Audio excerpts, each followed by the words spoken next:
and welcome back to another Growga lesson. This week we're going to be talking about self-belonging. Self-belonging is a big word that basically just means you have a feeling like you are accepted for who you are wherever you are.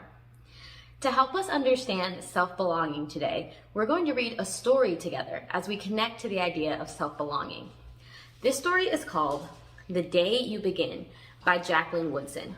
And the characters in this book struggle with self-belonging all the way until the very end. As we're reading, I want you to think about if you can relate to any of the things that these characters are experiencing. So let's get started. The Day You Begin by Jacqueline Woodson.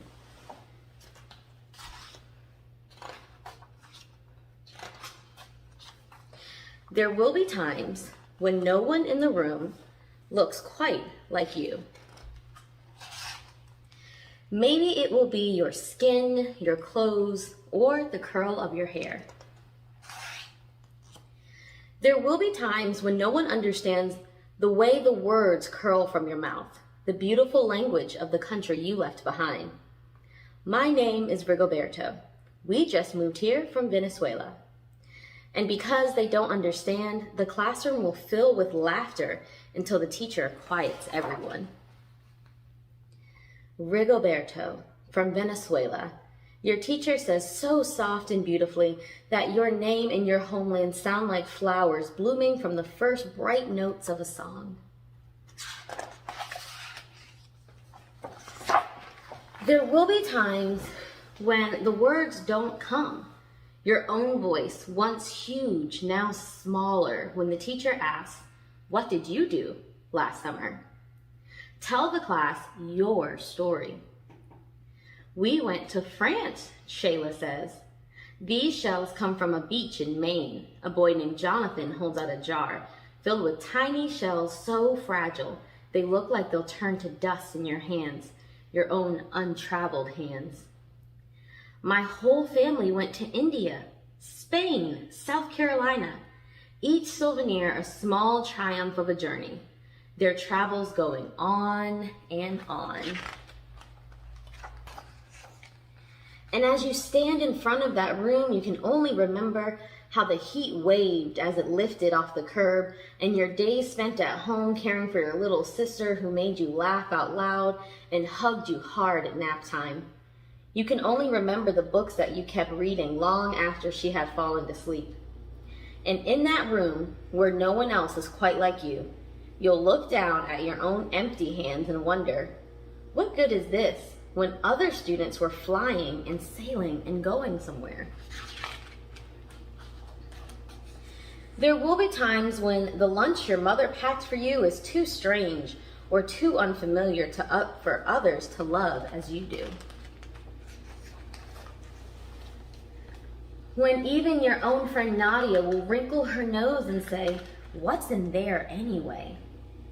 And you'll wonder how she doesn't see the rice beneath the meat in kimchi.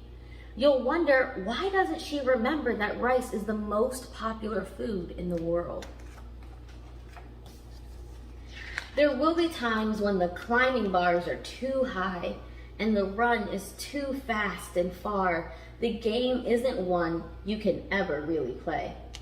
I don't want him on our team. You can watch.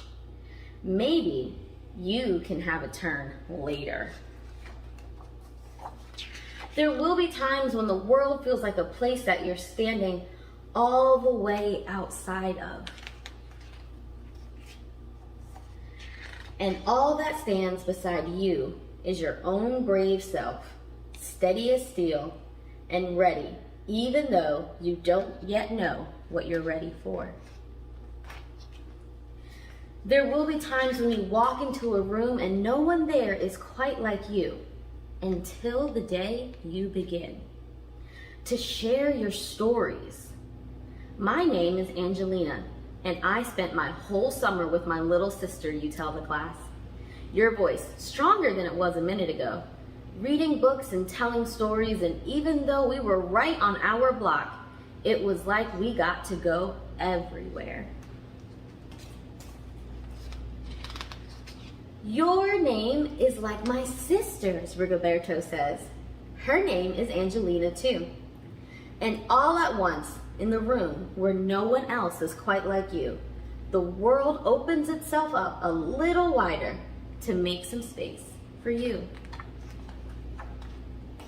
This is the day you begin to find the places inside your laughter and your lunches, your books, your travels, and your stories, where every new friend has something a little like you and something else so fabulously not quite like you at all. The end. This is probably one of my favorite stories, and it really shows you how Angelina and Rigoberto start to feel a sense of self-belonging when they stop comparing themselves to others and start to appreciate what makes them special.